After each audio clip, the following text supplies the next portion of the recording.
Lẹ́sọ̀lẹ́sọ̀ ló yẹ ká máa ṣe. Lẹ́sọ̀lẹ́sọ̀ ló yẹ ká máa ṣe.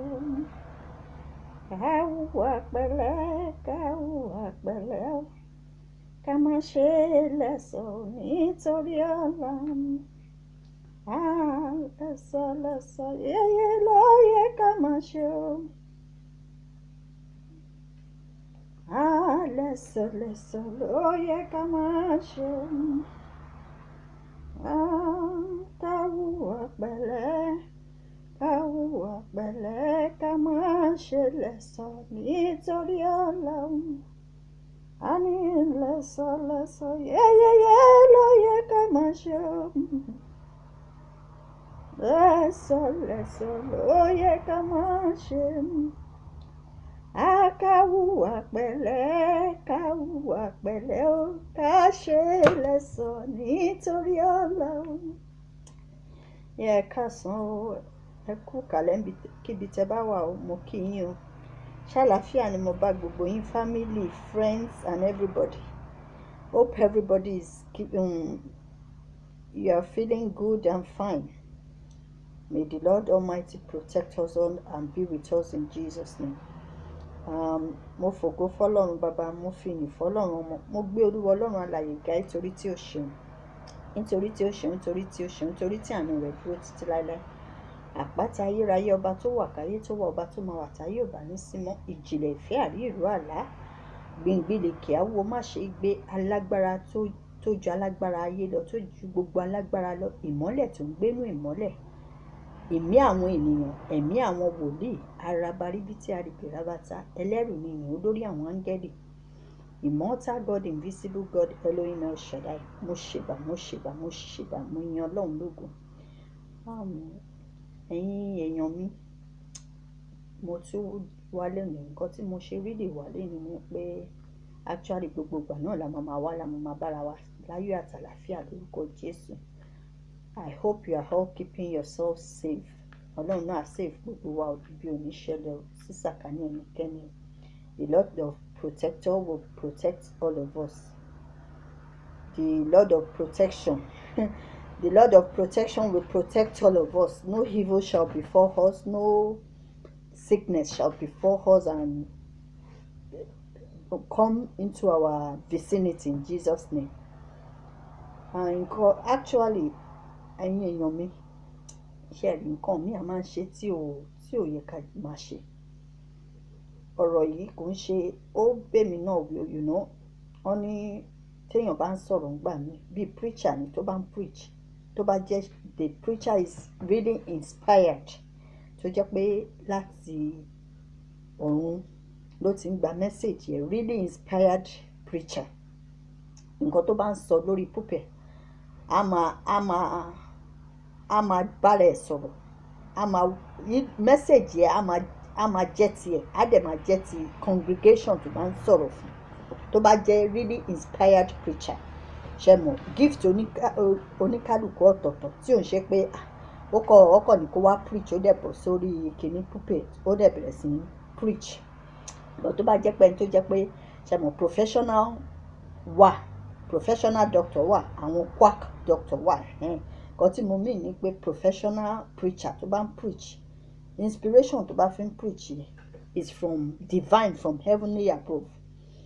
Message tó nínú preaching yẹn message a máa yọnu ẹ̀, tó jẹ́ pé kò nídìí kó tiẹ̀ jíṣẹ́ kó máa gbọ̀n bí wòlíì tó máa ń gbọ̀n church normal, tí inspiration yẹn máa mú wọn máa gbọ̀n tó máa fi jíṣẹ́ gẹ́gẹ́ bí wòlíì, kò nídìí. Message tó bá ń sọ fáwọn èèyàn síta, so máa give ọ̀rọ̀ tó máa ń sọ síta, ó máa give messages tó jẹ́ pé ó máa bá rẹ̀ rí, á dẹ̀ máa bá àwọn èèyàn náà wù, tó jẹ́ pé ó lè yí ayé èèyàn padà, ó dẹ̀ lè jẹ́ kí ìṣẹ́gun wà fún èèyàn, dẹ̀ ọpẹ́ lè wà nínú anything. So nǹkan tí mo fẹ́ sọ ni pé nǹkan tí mo fẹ́ sọ náà ó bá èmi náà wù pé gbogbo ìgbà náà ni kò sí àtúnwí àsán kankan. Gbogbo wa yẹ ká máa ṣe nǹkan tí Ọlọ́run fẹ́, number 1. Number 2 dẹ̀kẹ̀rẹ̀, àwa tá a bá ń sọ̀rọ̀ lórí mídíà, bóyá ó depend bí n ṣe sọ, gift oníkálùkù ọ̀tọ̀ọ̀tọ̀, bóyá bí ọkàn ẹ ṣe ní o máa ṣe nìyẹn. Ẹlòmíì ọkàn ẹ̀ inspiration ẹ̀ ká ní inspiration ó lè ní kó máa preach. Ẹlòmíì inspiration ẹ̀ lè direct kó máa gbàdúrà fáwọn èèyàn. Ẹlòmíì inspiration anyhow ni anyhow, ṣùgbọ́n nǹkan tó dáa ni pé ká máa present ara wa in a good way and orderly way. So nǹkan tí mo fẹ́ yànnàná ọ̀rọ̀ yìí fún ni pé àwa tá máa ń gbọ́rọ̀ lórí social media nígbà mi tó jẹ́ pé a máa misinterpret ẹ̀. Mi ò sọ àwọn tí ò rí ti Facebook ro tó ti ẹ̀ lọ́ọ̀gì sórí Facebook tó ti ẹ̀ ní any account lórí Facebook, but àwa ta ní account lórí Facebook, nǹkan tí èèyàn bá ń sọ lórí social media àbí orí platform ẹ má jẹ́ a máa mú mọ́wọ́ pé lágbájá báyìí ni bóyá for example ẹ̀yin àtẹniyẹ ẹ lè ní clash àbí nǹkan kan àbí kẹ́tì ẹ̀ má ní clash pàápàá kó jẹ́ pé ẹniyẹn ń ṣe tiẹ̀ ní ó kàn sọ̀rọ̀ bí ẹ̀mí ẹ̀ ṣe darí ẹ̀ pé kó máa sọ bọ́kàn ṣe ní kó máa sọ. Àwọn èèyàn míì à misinterpret. Ẹlòmíì ò ní mọ̀ yín o, ẹ tiẹ̀ lè má tán o, kẹ má jẹ̀bi o, ẹ misinterpret ọ̀rọ̀ ọlọ́rọ̀. Ẹ misinterpret ọ̀rọ̀ ọlọ́rọ̀, ẹ máa gbé káàkiri àbí bẹ́ẹ̀ ni ìyẹn bá ṣe ń ṣe. Ẹni tó bá ń ṣe anything is for her own good, bó ṣe wù ni bí inspiration ẹ̀ ṣe mú wá pé kó ṣe. Ó lè jẹ́ ni yẹn feel bored ní time yẹn kó dẹ̀ fẹ́ máa rorò kúrò àbí kókó wà depressed kí depression pamọ́lé àbí kó ṣe lè ṣe. So á wá nǹkan ṣe. Béèyàn ṣe nǹkan oníkálùkù ọ̀tọ̀ọ̀tọ̀ ó sàn ju pé kéèyàn gbé fóònù kó máa gbé borùn. Ẹlòmíì nǹkan tó máa ṣe iṣẹ́ ẹ̀ nìyẹn, á mú fóònù á bẹ̀rẹ̀ sí máa gbé borùn, á máa sọ nǹkan tí ò yẹ tí ò tọ́ tí ò kàn lọ́wọ́ lẹ́sẹ̀. Bó ṣe ń pọ̀ rẹ̀ ló máa pe bóyá anybody ló lè pè. Á bẹ̀rẹ̀ sí ẹlòmíì bí wọ́n ṣe ní coronavirus wọ́n ń ta pé lockdown wọ́n ń ta, ẹlòmíì lè lọ ra káàdì 300 naira 1000 euro 1000 naira kó fi sórí kinní ẹ̀ nítorí ó wà nílé kó ṣáà máa fi gbé borùn ni o kó máa sọ̀rọ̀ lọ́rọ̀ èyí tí ò kàn lọ́wọ́ lẹ́sẹ̀.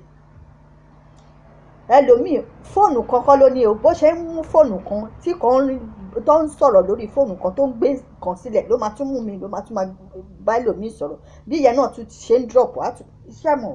Ẹlòmíì nǹkan tó fi lockdown oníkálùkù lockdown tá a wà yìí house arrest bí n ṣe ń sọ pé Ọlọ́run fi wá sí house arrest ni bólúwa ti ń bẹ bẹ́ẹ̀ mi ẹ̀ sì ti ń bẹ bó jẹ́ ṣẹ̀ la ṣẹ̀ Olúwa dáríjì wá kó tètè ṣí house arrest yìí kó níkálùkù gbọ̀nà bí tó máa gbà lọ tó máa lọ.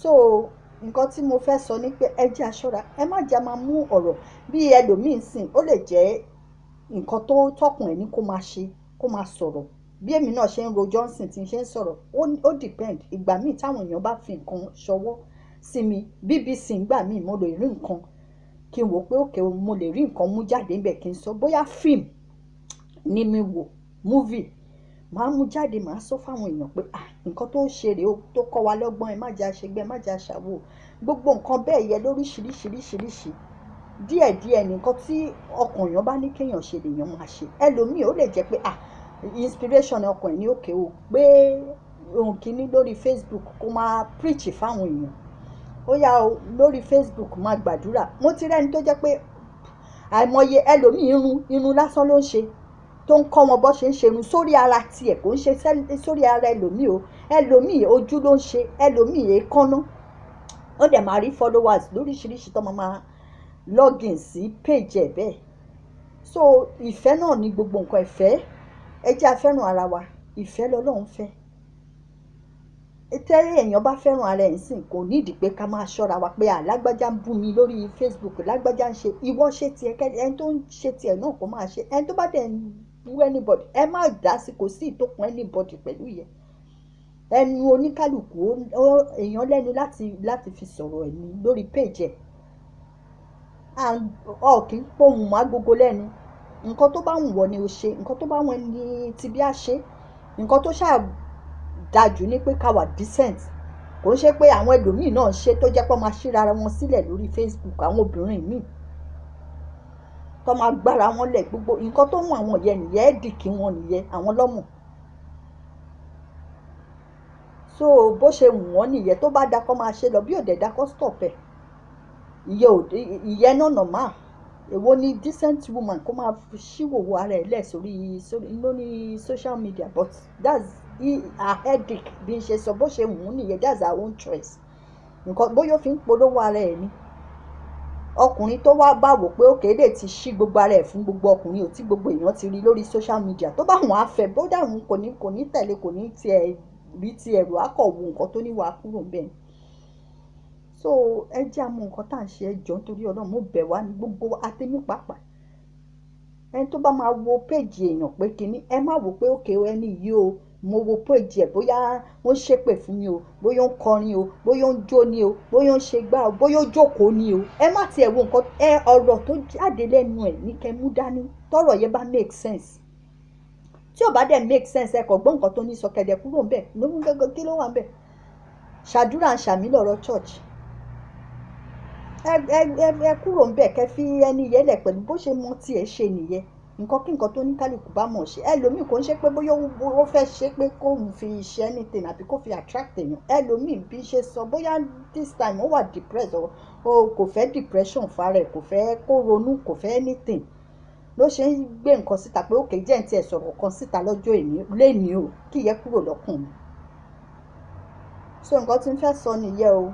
Ẹ jẹ́ àwà off passing, that's careful, very careful. Ká mọ nǹkan tá à ń ṣe. Ẹni tí ó bá mọ̀ pé òun ò lè log sórí péjì èèyàn àbí platform, pé òun ò lè gbọ́ àbí kó wo nǹkan tẹ́ni yẹn ń ṣe, ẹ lọ sórí another platform. Ẹ̀yin náà ẹni tó wà lórí Facebook òun náà máa ní péjì tiẹ̀. Ẹ wà ń péjì yín kẹ́ máa wo nǹkan tẹ́yin fúnra yín ṣe àbí tẹ́ ń sọ àbí tẹ́ ń send àbí kẹ́ go to YouTube or any other thing.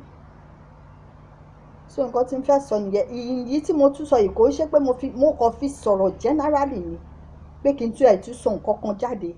Ọlọ́run á dẹ̀ máa ràn wá lọ́wọ́ lórúkọ Jésù. Àbọ̀ Ọlọ́run á dájú lórí gbogbo wa. Búburú kò ní ṣubú lẹ́nikẹ́ni, bẹ́ẹ̀ ni àrùn kárùn ò ní súnmọ́ wa. Tẹ́bí tará ibikíbi ta lẹ́kadé tata gbòǹgbòdè. Bólúwa ti ń bẹ bẹ́ẹ̀ mi ẹ̀ sì ti ń bẹ. Ọlọ́run tó dá sọ́mọ̀ méje ilẹ̀ méje ayé ló ṣẹ̀kẹ̀ẹ́dógún rẹ̀ kò ní jẹ́ kí bí súnmọ́ Sátánì wa lórúkọ Jésù Kristi. Gbogbo nǹkan tó dẹ̀ ń ṣẹlẹ̀ yìí láìpẹ́ láì jìnnà, tó bá jẹ́ṣẹ̀ níbi ń ṣe sọ, tó bá dẹ̀ jẹ́ Ọlọ́run ò fẹ́ nǹkan tá à ń ṣe, k'Olúwa dáríjì wa, kó pa gbogbo ibi rẹ̀, kó dáwọ́ ìbínú ẹ̀ dúró. Òun nìkan náà ni kò sẹ́lòmíì ta lè ké pè. Àfi tó bá ti fún àwọn ènìyàn, bóyá àwọn scientist or anybody tó ti fún wọn ní ọ̀nà tó máa gbé gbà lórí kínní ló máa tó tán. Òun náà lábániṣe. Àṣeyí òun ni. Ọba tó lè pa tó lè jí. Dànsákì kábíyèsí. Òun náà ni ká máa ké pè. So nǹkan tí mo fẹ́ sọ nìyẹn o. Olúwa wà pẹ̀lú wa o. I wish everybody happy Thursday. Happy Thursday. Stay safe and God bless you all. God bless me too. The protection of God will be upon us forever and ever in Jesus' mighty name. Amen, amen, amen in Jesus' name. Love you all. Pussy. Ciao. We'll see you next time. Bye. Goodbye. Love you. Yeah. Choo-choos.